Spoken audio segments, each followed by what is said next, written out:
So, am I omniscient? Right. Do I claim to be omniscient? Right. If you meet someone for the first time and they tell you they're 37 years old, and you're telling me about someone who's 15, why should I think that's the person you meet? Right. Her name is Michelle. She's working in a nail salon. Right. One I went to before called Orchid. And there's a dating site online called Orchid. So I'm supposed to think she's the one you mean. How would I know that? Right.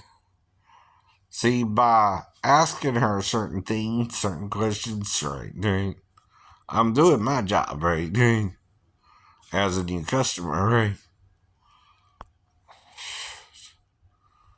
Exactly.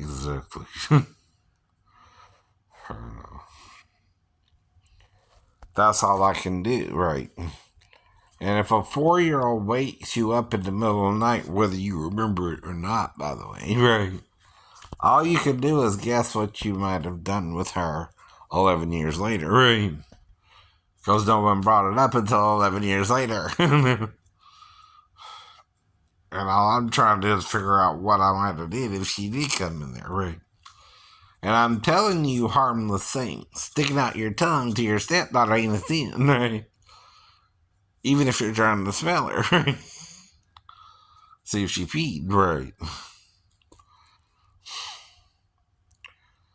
Though, if you gotta smell her, you gotta get near her crotch, and it might look kind of fishy, but only if you're recording it, dude, right? Someone's recording me, right? Right. But after so much time, you can't even prove, if you got a video, right, that you didn't edit the video, right? See, that's the problem too, right? Now, when they called the police 3 months later, the girl was still working there, right? But like anyone with nails, they grow out. See how kind of dirty they are now? Right. But that too, right, is easily taken care of, right? Right. Right.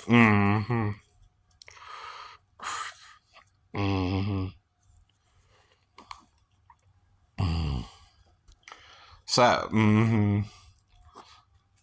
even with the stepdaughter or the nail tech calling herself Michelle, right? I'm trying to do my nails at first, right? Well, that's something legal, right? If we did something wrong, right, it's why I lost the hour of time, right? And it's during the actual nail job, too. It means I'm in the store longer than I should have been for some reason, right? And I kind of felt that way, too. I told you the plan was to see a movie that started around 3, and I got there around 2, right? And that would have given me enough time to see the movie and to get my nails done, right?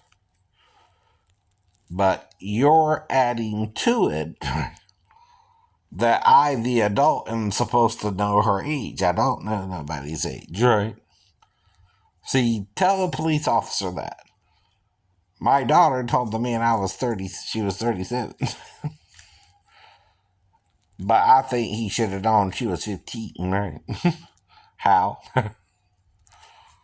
See, if you're gonna get me in trouble, do it smart. I don't know. That's what it seems like to me. You're just trying to get me in trouble, whether I want to do anything wrong or not, right? I don't know. But like I told you, right, I have been in weird situations with both younger girls and older women, right? but it didn't go to sex, right, all the time, right? So, what I'm talking about, you're not a witness to in the first place, right? And you don't know I'm not making it up a little or if it really happened or not either, right? And I know about false confessions too, right? It's something you can do to kind of get someone off your back, right? But you don't really admit to any crime, right? Either, right? See, like I said, if I'm on the couch, the daughter has to come there fully to wake me up, usually. Unless she's hanging out for a while and my ninja skills become where she's in there with me or something. And even then, I wouldn't know how long she was in there with me. Things like that, right? If I come to or not, or wake up or not, right? Now, when someone says I do this or that, they're making it up. It's hypothetical, right? I keep telling you that too, right? When something's hypothetical, there's two ways to look at it. An honest way or an illegal way, right? Just sticking your tongue out alone ain't a crime, right? Is it? Mm-hmm. But if you do it to smell her and you do it up and down, right? I'm just giving you a hypothetical again, right? Is that a crime? No. You're doing it for the right reason. You're not sure why she's in there with you, and one of the reasons could be she has to pee, and if she doesn't go pee after you take off her underwear because she's going to walk to the bathroom. That don't make sense? Yes, it does. Yes, it does. You don't make sense. No. Any person who has to deal with YouTube has to deal with harassers, period, right? That's how I see this, right?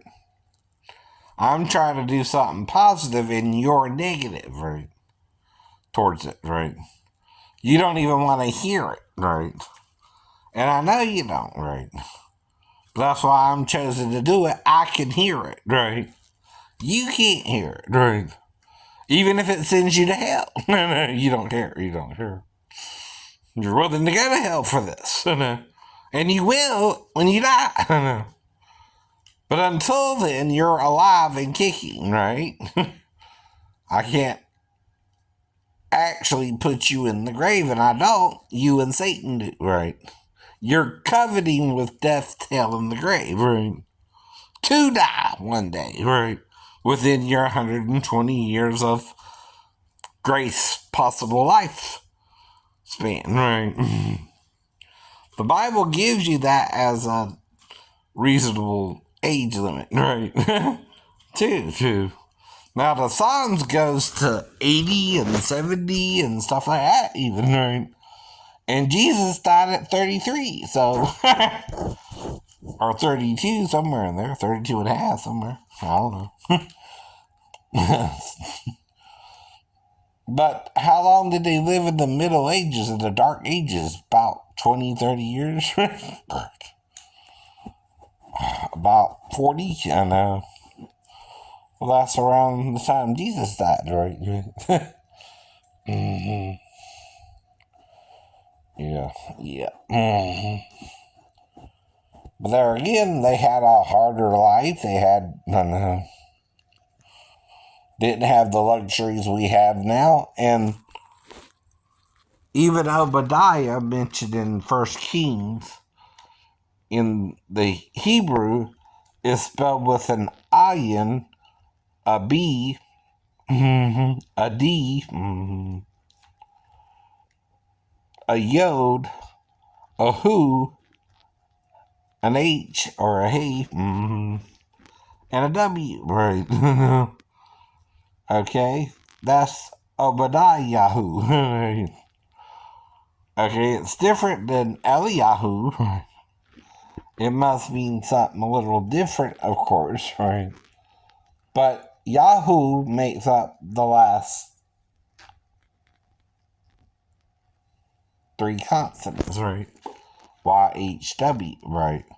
The divine name only has another H, idiot. You're being an idiot. Then ask God.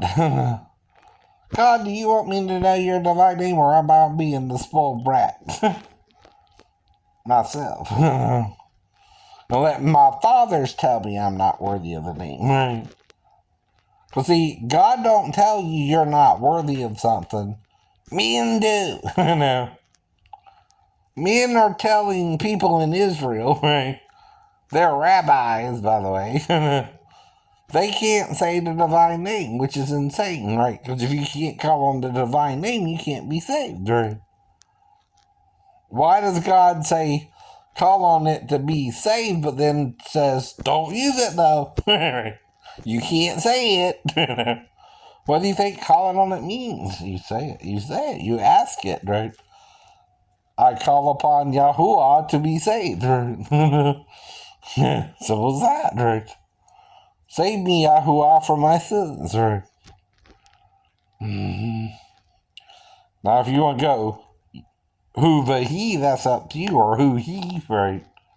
If you do it backwards, it's YHWH. Well, that's who he in Hebrew, right? Who, HUW, and he, HIY. Yahoo he. Even. Right. Or Yavahu he, which has to do with the breath, right? So I'm giving you a different way to say it, even. Right. Yavah or Yahuwah. Mm-hmm. Because you don't know if it's a V or a W either, right? Though it could be Hoovah, I guess, right? And David could be Daweed, like, you know, some mead. But again, right, when you add to or take away from something, you're hurting your own relationship with God. Not God telling you not to do it, fool. The fool makes an excuse for themselves to not say its name. Right. The wise seek it out and learn it through the Hebrew. Right. Like I didn't, like you did. See, Obadiah and even Eliyahuw, right, though in the English would be spelled differently, right? If you go to the Hebrew as your source, right, you can see the actual spelling of both names has Yahoo, right, which are the first three consonants of the divine name. Now, like with Sar, which is Prince, and Sarah, you can't see a connection there. These are nouns, right? Prince is a title, but it's also a noun, right? As is Sarah, which is princess, right? So if she went to Sari, or Surrey, if you want to call it like that, like Tom Cruise did for his daughter, or whatever the vowel point is, they don't know, by the way. But again, right, Sarah and Yahuwah are just the feminine of Yahoo and Sar. So that's why some crazy, what's the word, anti-feminist, right, anti-female people who don't understand God's male and female, right, in one body, that, right, which is what Paul's explaining in Ephesians and Galatians and Corinthians, right. He's going into a lot of detail there, right, especially when he talks about Christ being the head of every man. And that's where Constantine would start having a problem with it if he's androgynous, right? In other men and other men. See, they have the problem with an androgynous God, not the androgynous God within. Right. And Satan has the problem with his own androgyny, right? And the angels who fell with him up to the flood, right? They envied him, idiot. Of what? his ability to sin with Adam and Eve, right? And punish them and control them and manipulate them, right? He's still manipulating us today, right? And we let him, he puts vanity in your heart, right? Bye.